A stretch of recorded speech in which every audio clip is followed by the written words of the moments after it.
back to another episode of Unglamorous Truths, the podcast where we talk about making it in the industry, come hell or high water. I'm Chandra.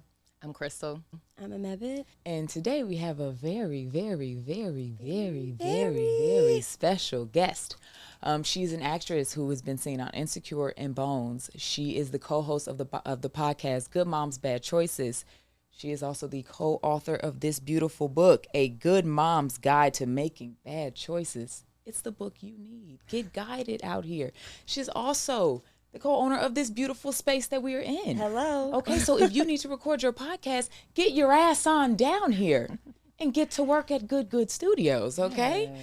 It is Erica Dickerson. Yay! Oh, thank you, lady. Thank you so much for Thank you for coming. I guess I've done some shit, huh? Yeah. Well, and you know what? And I'm sitting here like, okay, so she's also throwing the retreats and et cetera, et cetera. And I was like, well, damn, this is going to get a little lengthy. We don't need to do all that. It's going to get a little lengthy. But she's working. So we always like to kick it off with just like a fun, start a question. And today's question is, what is something that you love that doesn't love you back? For me, it is cheese. There's a few things I love more than cheese. The stinkier, the better. I mean, I just love them all. But as I'm going through right now, I'm fucked up right now because I did a 2-week cleanse, and then yesterday I thought it was okay to eat a slice of pizza coming off the cleanse, and I'm wild. Fucking wrecked. That's wild. Wrecked. Bad choices were made. Okay. Good mom. Bad choices. Okay. Yeah. Real fucked up. Yep, that's me. It's sad. We're in our 30s right now. Things that don't love me back are either food or, what it is for me at this given moment is alcohol. It's literally liquor. Like, I can't drink it. I have like an inflammation rash bullshit thing that I've been dealing with since the pandemic when I went to that lady's house in Malibu. That's confusing. It's an Airbnb. Okay. Okay. Stayed at an Airbnb to get away from the rage and the racial hatred in the streets. My neighbor in Studio City, Sherman Oaks at the time, a white guy was on the street on Ventura saying like, die, black women, die, and had a rifle in his truck. So I was like, let me get the fuck out of here. So you said, let's go to Malibu. Let's go to Malibu. Let's have a nice vacation. Get the fuck out of the hood for a second. The hood that is Sherman Oaks. Okay, the hood of Sherman Oaks. Right. Go to Malibu with a friend. And the lady, the host of said Airbnb, had bed bugs. Oh. And they attacked me overnight. I love that. Yeah. I woke up in the middle of the night to them on my body. Oh. She was staying in the mansion in the West Wing. I was in the East Wing. So I didn't know what to do. I literally just was like, well, they're already here. It's done. I picked them off. I don't even care anymore. Oh. And then I go to her around 5 a.m. I wait like I would have thrown my sheets on top of her. I should have, bitch. I was like, not picked off of you. Casually. At that point, I was just like, well, she's defeated.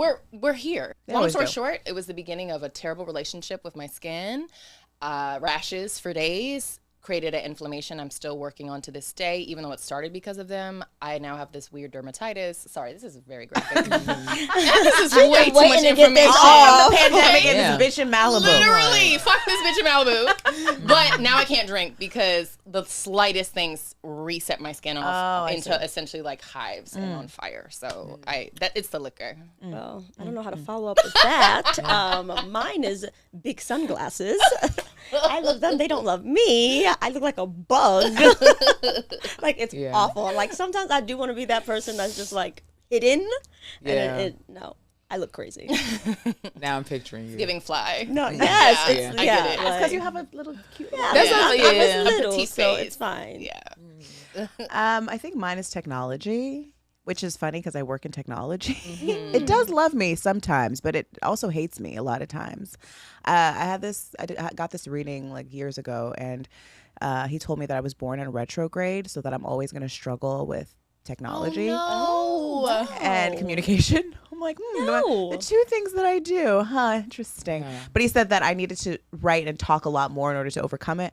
But the technology thing, like without fail, I don't know if this ever happens to you, be like writing a beautiful caption on Instagram and then someone calls you and then you go back and the shit is fucking deleted. That's why I do like it in that notes. shit, the amount of times that shit happens to me, the amount of like poetic captions that I've had that no one's read. You're gonna have to put them in notes Yeah. first and then transfer them. You would think I would have learned that by now, but then sometimes you just get that inspo and you just be like, let me just let it flow. And It's then, your bitch, no. God damn. Now I'm curious. I want to know if I was born in a retrograde. Yeah, like my computers break. Like the other, like I was out. I didn't have a computer for a whole month because I decided to take some conference calls outside, topless, off camera, because I was just trying to live my best life. And I was just like chilling, smoking my joint on my calls and shit. Got chill. The calls were over. I cleaned up everything, but I had my computer underneath the table because it was so hot outside. So I was like trying to I left that shit out there overnight. And the next morning, I was like, where's my phone? I mean, where's my computer? Dead. Done. Oh, Roasted. A few days later, I dropped my phone into the toilet at the ER because my daughter was sick. Oh no. Like, I was like, okay, technology. I'm just really not meant to communicate in that form. I'm more of an No. in-person type You was of. you supposed to be in the jungles.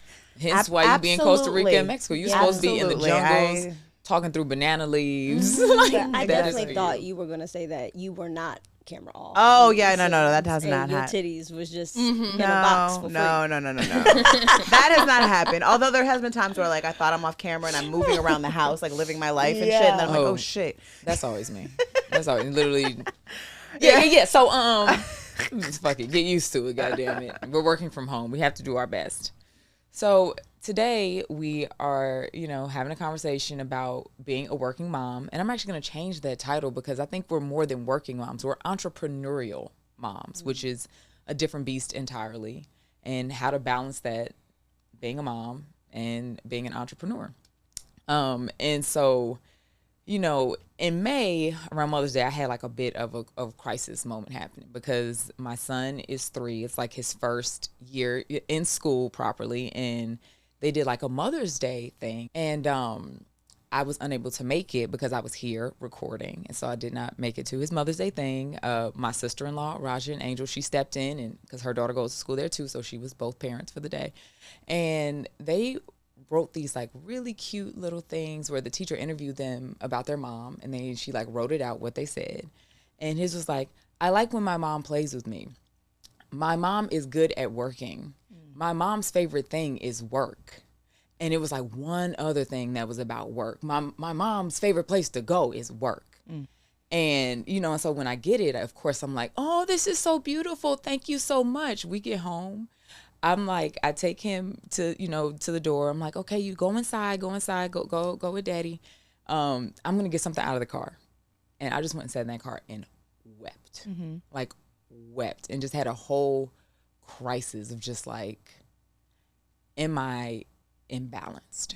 Like, am I putting too much emphasis in the work sphere? How long is this gonna be? I mean, is this gonna start forming him? You better Like, not is he cry because I'm gonna- gonna cry because I resonate with this hard. It hit All it the hit. And that time. was my yes. So that was my thing. Like, are you feeling this? Like, is this just the plight of a working mom? Like, are you always just gonna be like, am I not giving enough over here?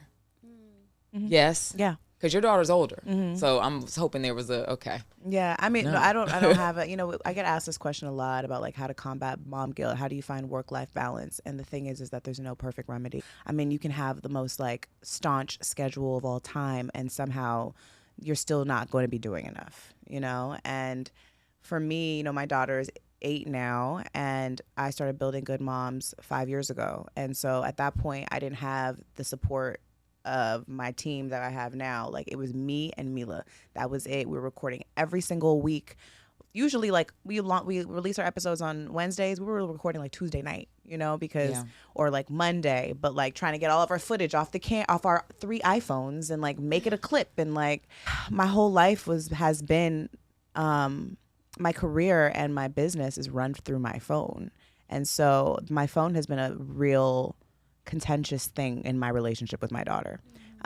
She's brought it up a million times. Like, you're always on your phone. Get off your phone. And I had something similar to that too.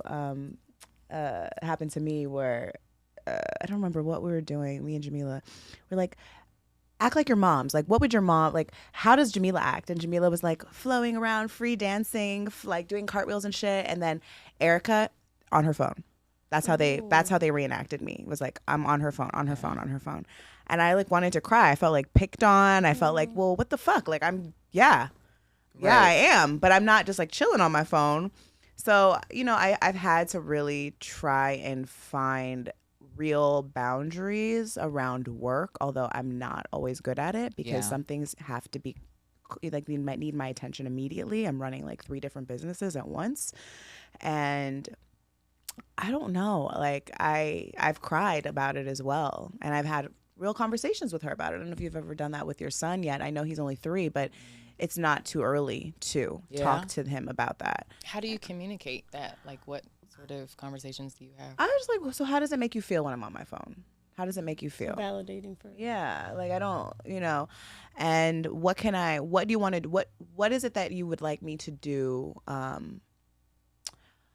I guess like one of the things that I've done with my daughter is like, when I get home, I really try to, okay, the phone is done. Like, and so I will literally be in the car in my driveway, like trying to wrap up every last call, every last thing, because I know when I walk through those doors, it's her time. Yeah. And like really dedicating that time to just her.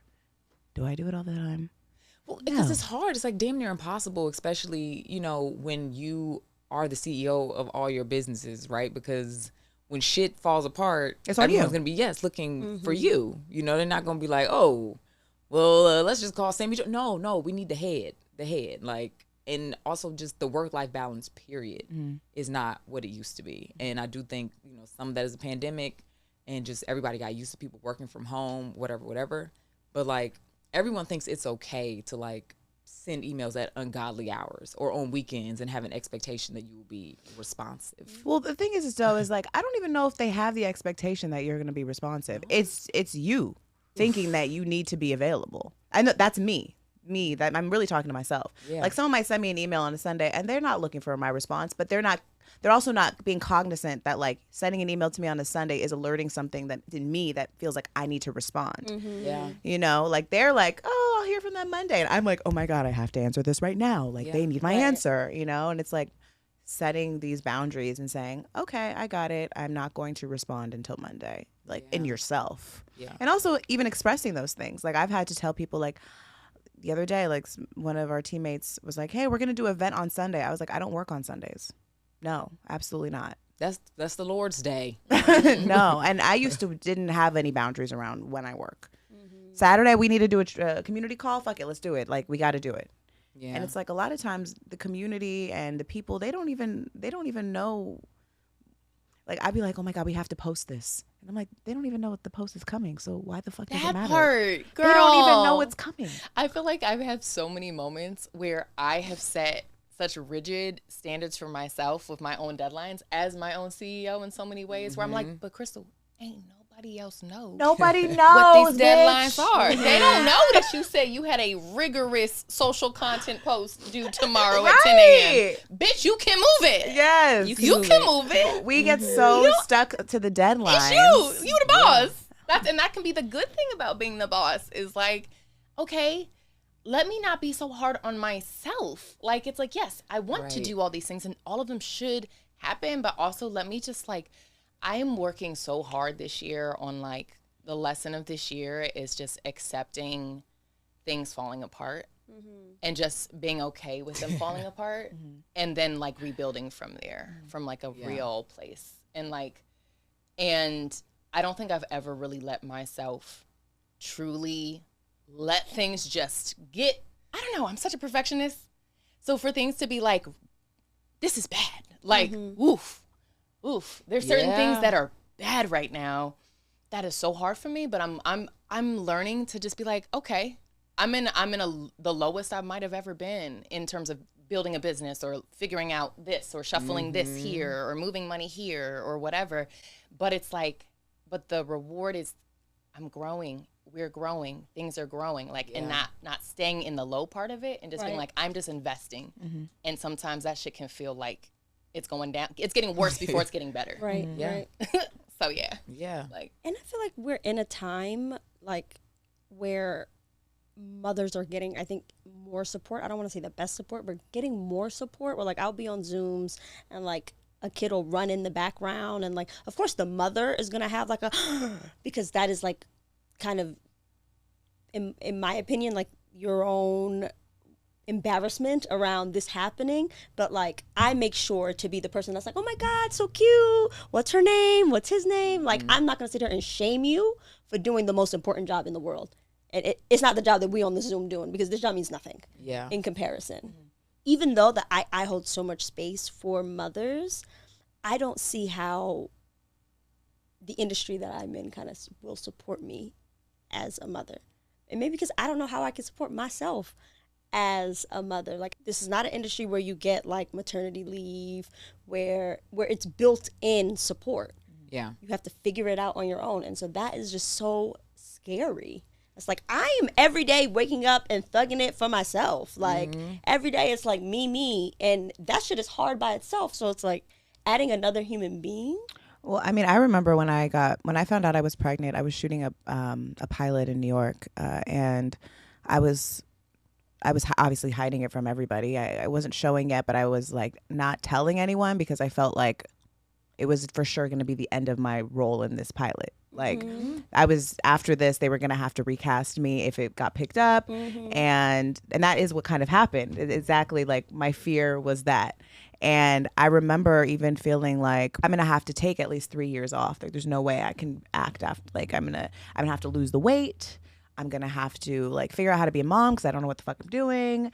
Maybe my roles need to change. It was a whole mind fuck for me. I became like incredibly insecure about, I almost felt like my career was probably over almost. That I wasn't going to have, that I was I was a little bit less valuable. But that was kind of just, I think because I was also 27. I was the first of all my friends to have children. I was falling into this, I guess, this toxic idea of what motherhood would look like, and it's that you have to throw everything into your child, and then everything else that you had on the back burner, hopefully you'll get back to if it's still there for you. And obviously that's not the truth. And it's true. Like, you know, I think there's a lot more support in other industries when it comes to maternity leave and just supporting a woman's progression through after having a child and understanding like, oh, her body's changed, or, you know, she doesn't have to not have that role because publicly, you know, she's a mom now. Like, she could still be the hot girl. She could still be this or that. But for me, I know my mindset was like, okay, I can't do certain things anymore. My career might be on a standstill for a long, long time. And maybe I need to switch careers. Like, that was really like my mindset. And I feel bad for that girl. I want to like hug her because I did go ahead and I worked after that. But I know that like a lot of people that are like, pursuing a career in entertainment, pregnancy usually feels almost like a death sentence in ways. I'm very curious in hearing this, how many women, when they get pregnant in our industry, try to hide it. Because I, with both my kids, try to hide their pregnancy. I would tell my friends, like, don't in public settings, you know, like with industry people, do not say shit about me being pregnant. And I remember we were doing promo for Southside season 1. And I was like, at that point, maybe like 5 months pregnant, but I was like small. So I wasn't really showing. And it was kind of easier to hide at that point. And my husband, who was also, you know, my boss on that show, he told the Comedy Central executives that I was pregnant. They started coming up to me like, oh my God, congratulations. And I was fucking fuming. I was like, how dare you fucking tell these people I'm pregnant? Like, they're going to think I can't do shit. They're going to think I can't like write shit even. Like, both times I was so scared. Like, and even the second time I was doing a job, and I remember I told my female agents, I was like, I want you guys to know that I'm pregnant. I do not want you to tell the male agents, because, you know, I don't want there to be any energy of like, Chandra cannot show up in this capacity. We got to look her over. Oh, she's not available. Right. She's unavailable for the next 1 to 2 years. Right. And I was like, I don't want people to make decisions for me based on, you know, what I got going, because I can still write, and I did for too long. No, I wouldn't do that again. Do not write up until you have your babies. Take a minute off. It's fine. I mean, you all brought up something interesting, which is, I know that you said that you were the first in your friends to be a mom. That was also your case in our circle here, right? And I think that it's hard to be the first. It's hard to be the first mom because you're figuring so many things out, and there's certain tools you don't have, and there's also certain language that you don't have to your friends, and I know things can get rough. So what were some of the... It's a little alienating. Yeah, like what were some of the either misconceptions or spaces where you felt like you wish you had help or like support, or just like, damn, maybe if you had a friend, a bestie that was already a mom friend, you could have skipped some bullshit. You know what I'm saying? I think that I had to, I think my relationship with Jamila, who's my co-host on Good Moms, happened really around my daughter was around 2.5, 3. And so for those first 2 years of not having a mommy friend, I really subscribed to the ideas that like the fun parts of my life before I could no longer partake in. Yeah. And that like I was too good for that almost. It was almost like that was the mindset. It was like I don't need to do those things anymore. Knowing goddamn well, deep down, I want to do them things. I want to just want to go throw that ass. You just want to go throw that ass. And That's it wasn't that like I couldn't throw my ass in a circle. It wasn't like that. Like I cannot have fun anymore. Like in that capacity. But it was like, yeah. Like I mean, when I saw, I talk about the story a lot on our show. Like when I saw Jamila, the first time I ever saw her was on Instagram, and it was a picture of her in a string bikini. And if you know Jamila, she's really tiny. So she popped out a baby and had a 6-pack like the next day. And that just wasn't my storyline. And so I looked at her and I saw her on Instagram, and she was at the Roosevelt pool with Luna, who was maybe like 3 months old. And she had a glass of champagne in her hand, and she was like living her best life. And I was like, who the fuck does she think she is? Yeah. I really had that thought. Like, she's not a good mom. Like, why would a mom feel like she needs to be out having fun and drinking alcohol and her baby can barely keep her head up? Like, why? And there was that, but then there was also like where is this girl? Like my friend had posted her, and I was like, who is this bitch? Like, it was a mirror to who I was, but she was who I was while being a mother, and I thought that part of me had to die, and I kept that idea for a while, and even just like, like hiding certain things from my daughter, or feeling like I was supposed to. Like, I smoke weed, and I don't hide it from my kid, and I wish that I would have had that mindset before. I wish I would have known that the things that my parents did, then they did their best. I didn't have to adopt. I just thought like, oh, well, that it seems like that's the best choice. So let me just, That's what you know. Let me just like refine it a little bit, but no, like let's throw all that shit in the trash. Like not all of it, but those specific few things, the secrecy, act like we'll get to that conversation when it's age appropriate, but like you don't get to decide what's age appropriate, like because things just happen, and I don't know. I guess the level of transparency that I think we don't give our children, I guess I wish I would have seen early on, but I guess I'm not.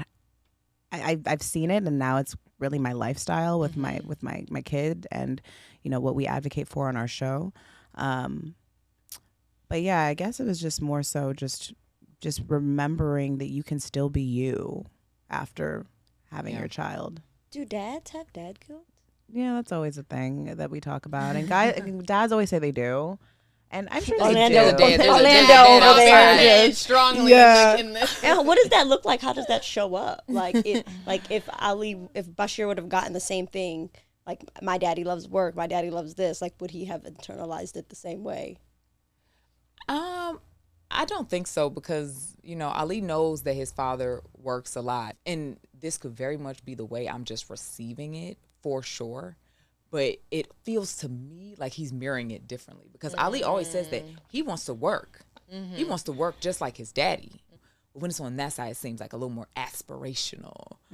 But does he ever say, I want to work like mommy works? He'll say he wants to. I mean, this morning he said, can I come with you? Like, I want to come.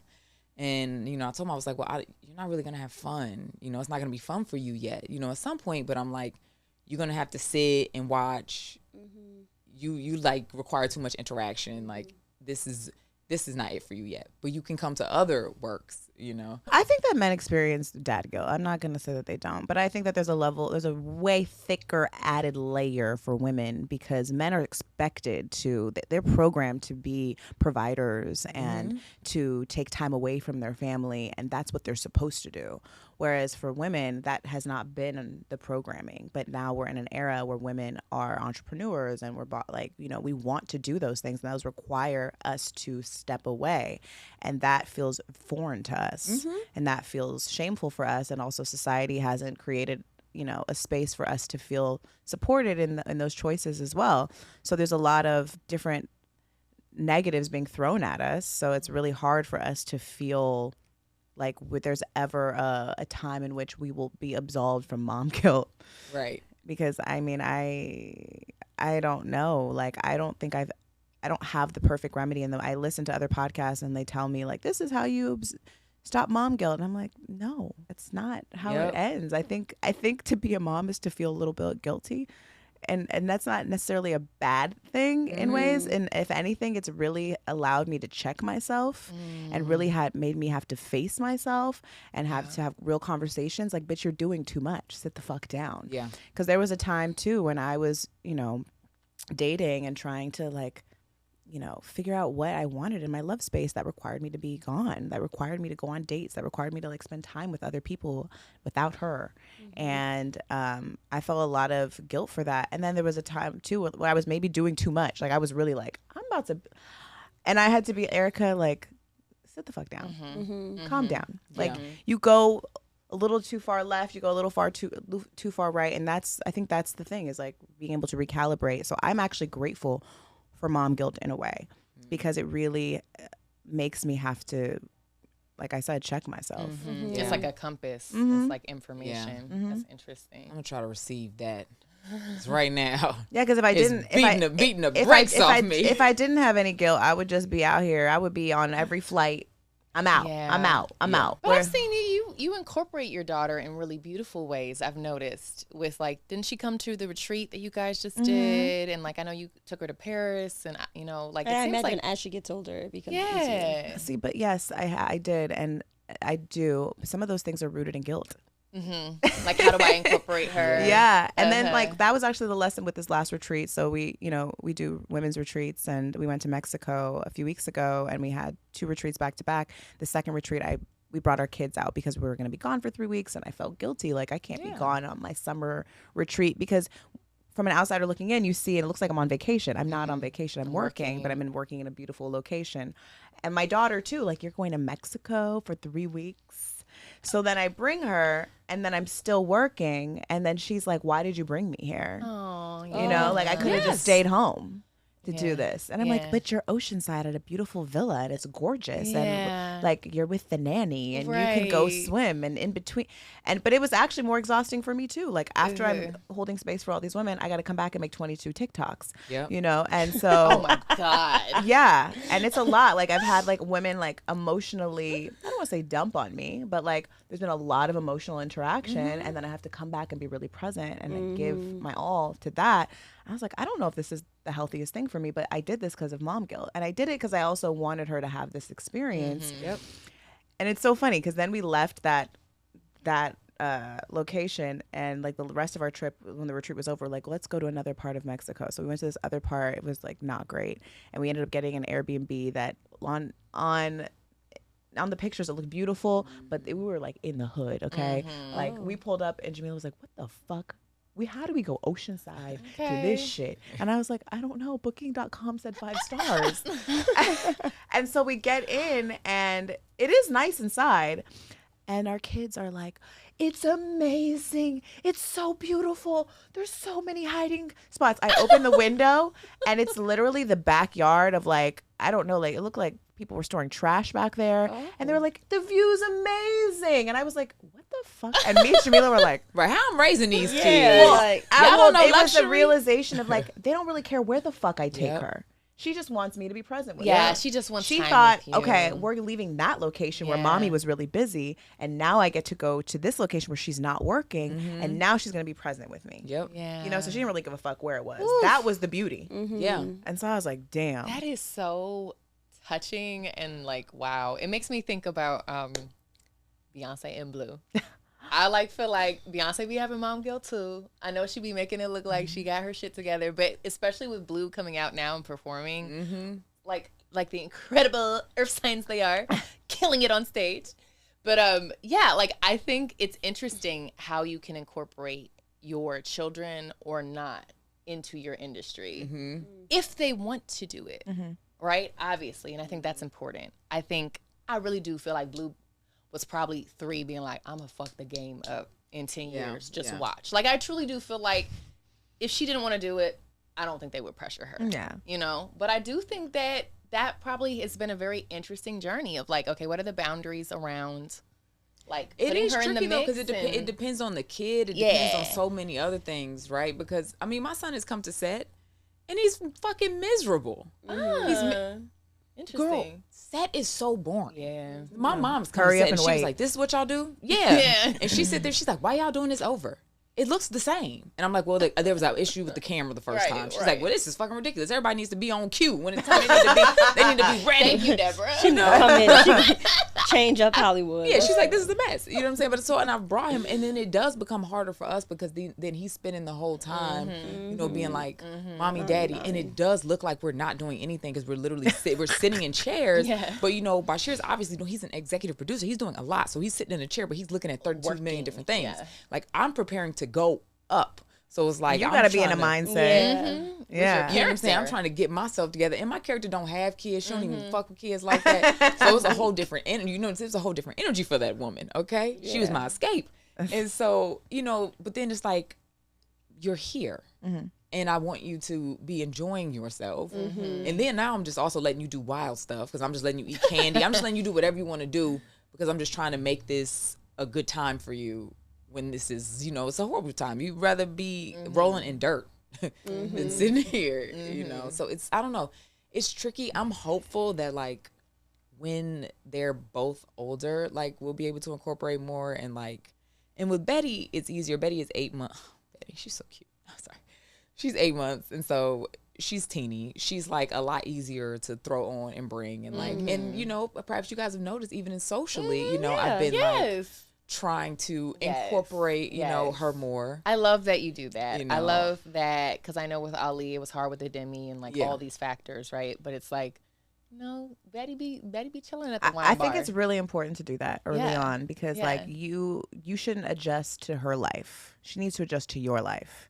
And that, you know, maybe that's the lesson that I wish I would have learned. I was about to say that. That is the lesson I wish I would have learned earlier, is that you don't need to do all these changes to support the child. Like, she needs to get used to being in your shit. Like, you turn that vacuum on early, you start vacuuming. You're not tiptoeing around the fucking house. Like, do what you need to do, and she'll adjust. She'll sleep through that vacuum eventually because she knows what the fuck is up, you know? And she gonna come to the bar and she gonna know how to deal, you know, cooperate and know not to act like these white kids, you know? So there's like a level of, you need to just kind of immerse her and not hide her in ways, or hide your children in ways. And then I think too, like, even I think about my mom, because I grew up on set as well. My mom was a celebrity makeup artist my whole life, and she was doing a lot of TV shows from Moesha to Girlfriends. And I was on set with her a lot because she was a single mom, and like, she didn't always have the babysitter. So I'd be there for like, as long as she was there, 15 hours and shit in the trailer, like fucking up craft service, you know, like that was I was like, oh my God, I gotta eat. I remember one time I ate so many cookies, I threw up, and my mom was like, what the fuck? Like, I don't got time for this shit. Right. I think about that now. All the silent games my mom played with me, like, let's play the silence games. How quiet? I'm long to be quiet. I'm competitive. I'm like, life hack. But, you know, ultimately, like, even though I had to assimilate to her life, she had no choice really as a single mom. And so I learned early, you know, how to behave. I learned early how to entertain myself. And I just figured it out. It's not my mom's job to entertain me all the time. And thankfully, when you're in those environments, there's always someone that's like, cannot wait to be mommy for the day. You know, like, oh, I'll take him. Come on, let's go over here. I got you for like 3 hours. I love those people, you know, that and let them. You know, and I think that's too is a lot of I think working moms, like, we don't want to put our kids on anyone.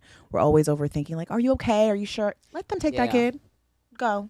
Yeah. You know, get your little 1 hour of peace for a second while she wants to play mommy or auntie. Like, I think that there's letting the tribe. Yep. Yep.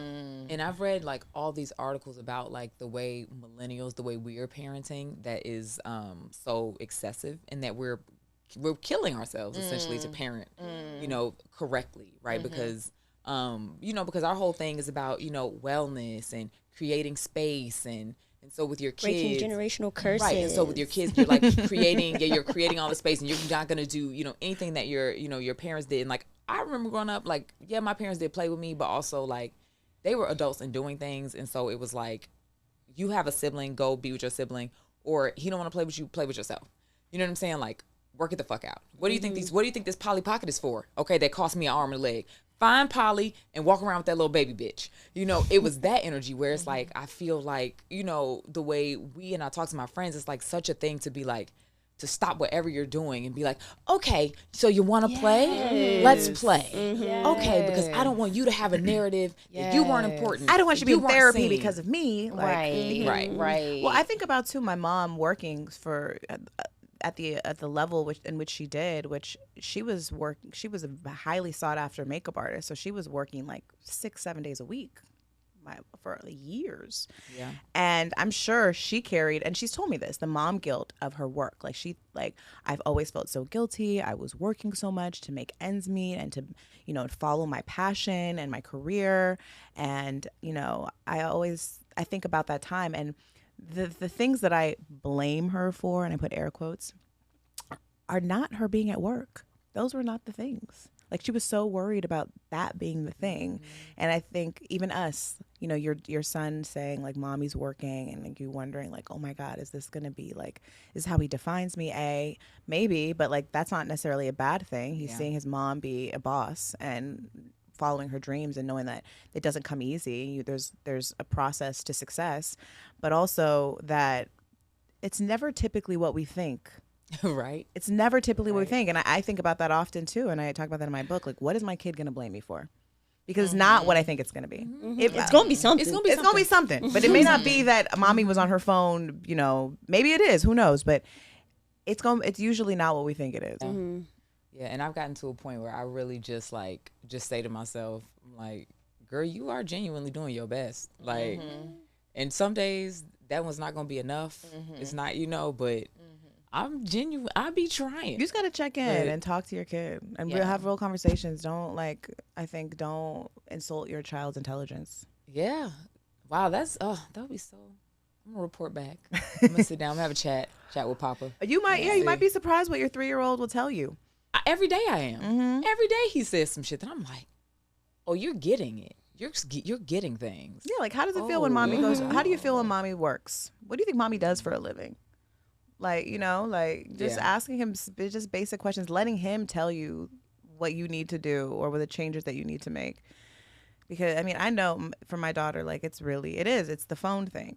But my daughter also, like, kids, they just require a lot of, like, attention. I know this sounds terrible as a parent because I chose this role. But I really do feel like my child specifically needs more. And maybe that is because I've deprived her of some.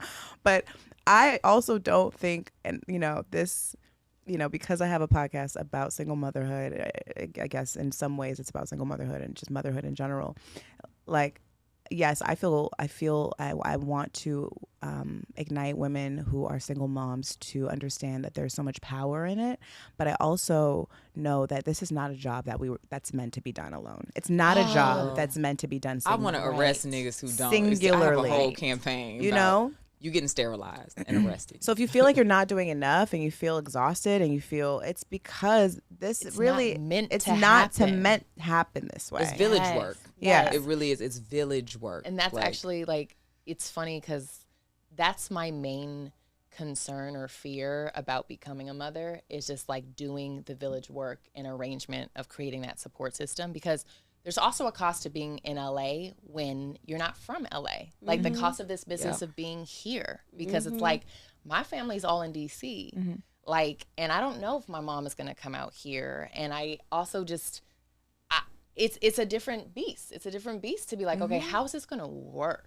Like, we either got to get a red up so that the nanny is guaranteed, like it's a non-negotiable, or we got to get mom out here, you know, half the part of the year, or it's just so many questions. I have so many questions about the tribe of it all.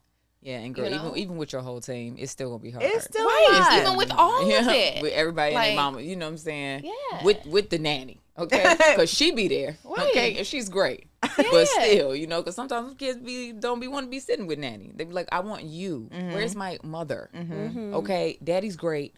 Where is mommy? Where's that lady at? Like, especially when you got the milks too, you know, then it'd be like, really nobody else. I don't want this bottle. I don't want none of this. Like, get over here and pull your titties out, you know? You do need breaks though. Like women, I think moms too, married or not, like we will exhaust ourselves with trying to, you know, not fuck up our kids. Yep. You know, and ultimately we fuck our kids by trying to show up for them over and over and over again as like half percentages of ourselves, like 50% of ourselves. And sometimes it really does take, and that's what me and Mila always advocate for. And that's really what, you know, we talk about in our book. That's what we talk about at our retreats, is like, you need time alone. Like literally I dropped my daughter off last night, and I've been with her for like I don't know, fucking 45 days straight. and I've had help in between, yes, and like, you know, might be my mom's taking her like a few days here and there. But I was like, I got in the bathtub and I just cried. Yeah. I was like, I You've need probably been holding on to energy you didn't even know you needed to release. Just like, how do I get back to just pure Erica essence? Yes, Like, I ate my off. little mushroom chocolate and I got in that bathtub and I was like, Yeah. and then I felt better.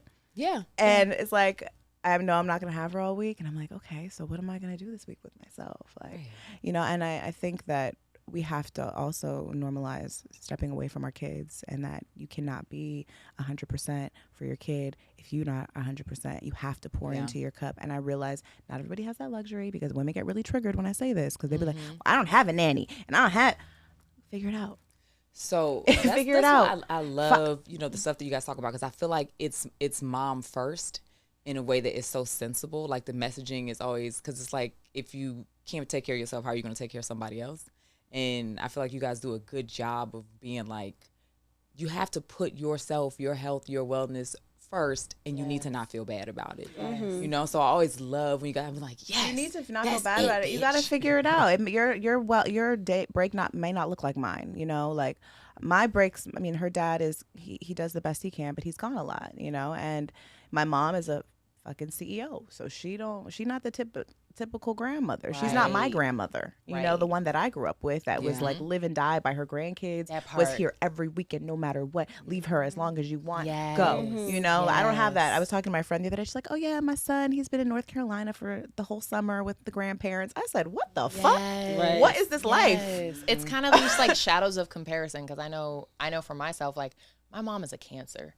She's a super mom. Oh, she can't wait. She can't wait to be a grandma. When I no, but what I'm saying is raising me. When I came out, she was like, oh my God, my life calling, right? Like literally my first 4 to 5 years of life, she was a stay-at-home, like she did not work. It was me and my brother. And so that, to me, I think I need to take her off this like Pedestal of what being a mom is, because that's the narrative I have. Girl, and as busy bee as you is, You know, you're going to go crazy. It's not going to happen. You ain't going to be able to sit. No, it's not going to happen. So it's like almost like burning that pedestal of whatever, whether it's your mom, your own grandmom, whoever, like however you felt nurtured. It's like you got to make your own way. And release these comparisons. And it is really intimidating. Like when you compare yourself to your mom and like, I don't think I can compete, because I don't even compare. Like my mother's been a mother since she was 16. So it's like you have skin in the game that I'll never have. And you're a mother of 4. So like I don't know if I will ever live up. And I'm at a place where I'm like, I don't know if I even want to. It's okay. Like your version of motherhood was your version of motherhood, and I have to find my own when that time comes. But let me tell you, the moms will let you know, like, you're doing everything wrong. Oh, you're not self-sacrificing? I remember my mom said some shit like that to me. Like, well, that's motherhood, like, about, like, sacrificing and stuff. And I was like, but why? Yeah. Yes, obviously, to be a mom is to sacrifice in ways. Absolutely. Yeah. But like, it was But like, not self-neglect. yeah. And, you know, just to go back to what I was saying as far as like moms feeling like, well, I don't have the support system. It's like, we are in the day and age. We are not in the 80s when our moms were parents. We're in the day and age. There are so many resources. So it actually frustrates me when I hear women say this, because you have so many options. You just don't want to use any of them. None of them are good enough. None of them are good enough, and that becomes a you problem at that point. You know, like you have a sister, you have the tribe around you, but you feel bad. You don't want, they already have kids. I don't want to put them on. Have you asked? They might be happy to take your kid for one day. You know, like we have a community, our Discord community, where we have a lot of women that are meeting up and you forming relationships with one another. Like, I don't trust anyone in my city. I'm not about to just drop my kid off with blah, blah, blah. And I get that. Form a relationship with someone. Build the trust with someone. Take time to do that if that's really important to you. There are resources out here.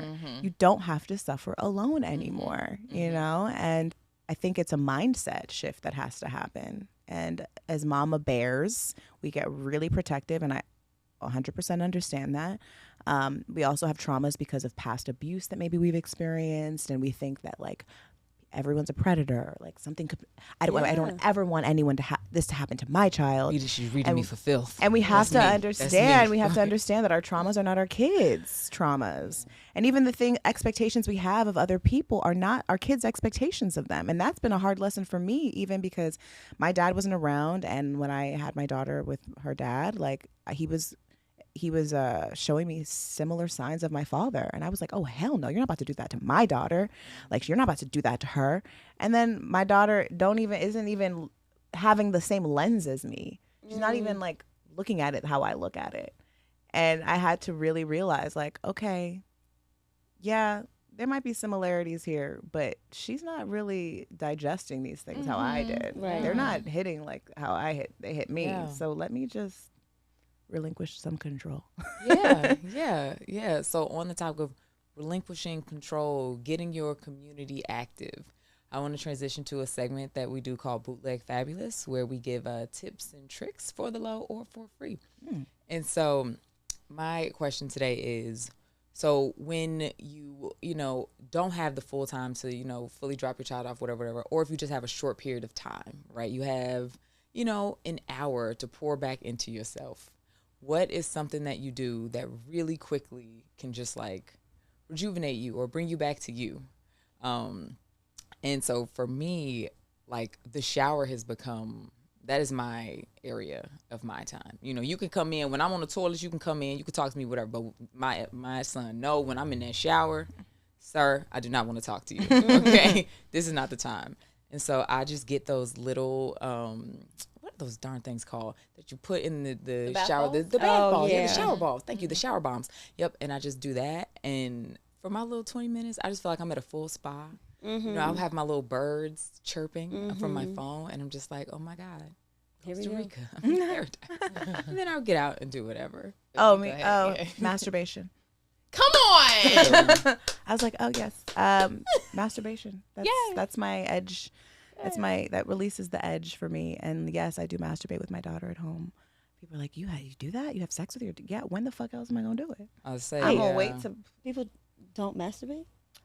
There's a lot, some people are like, I would never do that while my kid is at home. I'm like, when the fuck will you do it then? Because your kid is always at home. Yeah, that's what blows I me. see. Yeah, Yeah. I don't know. Yeah, put on Peppa Pig, go in that bathroom, go in that shower, and get it done. Yeah, that's right. Because you never fucking know. You try to wait till they go to sleep. Oh, guess what? Tonight they only sleep in Listen, 10 minutes and they want to get in the bed with you. I use masturbation Go. not in it's not because I'm feeling horny or anything. It's literally I feel edgy and I need to release some energy that is on me. Yeah. And so that's really what it's been used for a lot in motherhood for me, and it became like my secret weapon and my tool. And it also does, it ignites pleasure in a way where you like maybe aren't inviting pleasure in during the day, and then you create more space for that. Yes. So I think that's a hack, whether you're a parent or not. Yeah. That's been really helpful. And weed. You guys also get overwhelmed. No, without yes. children from the- No what are your kids little or things? a man or all things can stress you out. Stop it. Give your hack, bitch. I make myself a fun drink, like a chai, iced chai, or a dirty chai, or an espresso. Like, obviously, it's all gonna be like caffeinated related. But like, cause my espresso is like my baby, and I love her so much, and like she gets me through so much. So I'll make a fun drink, iced or hot, and there's always a whole moment of like, what am I gonna do? Sit on my balcony, vibe out, play some Alina Baraz. What? I'm great. I'm happy. It's like Absolutely. it's the best for me. I consistently have a morning ritual where I just start the day completely by myself.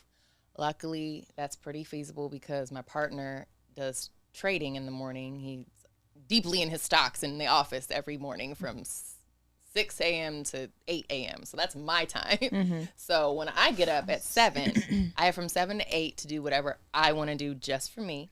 So that usually includes going into my office, which is really more of like an artist, my retreat space. I put a yoga mat down. I turn on the Daily Calm, which I'm obsessed with that app. Get Calm as an app. I listen to Tamara Levitt. For those who know, you know. She has a daily 10-minute meditation. And then from there, I have a little altar. Like I have a little bruja altar. So I go to my altar and I like make intentions and stuff like that for the day.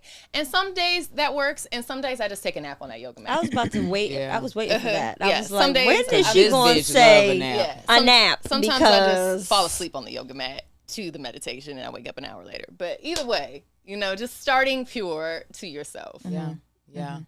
This has been wonderful, I gotta say, Came in here definitely on edge. The children were crying as I was leaving. It was had me feeling so stressed. And now my whole body just feels like very calm. Oh, This good. is wonderful. This is great. You're doing a great job, Mama. Thank you. You are. You're doing a great job. Thank you. You guys are doing a great job. Okay, I love this. All right, well, that has been our episode. Thank you guys for joining us. I'm Chandra. You can find me at Chani.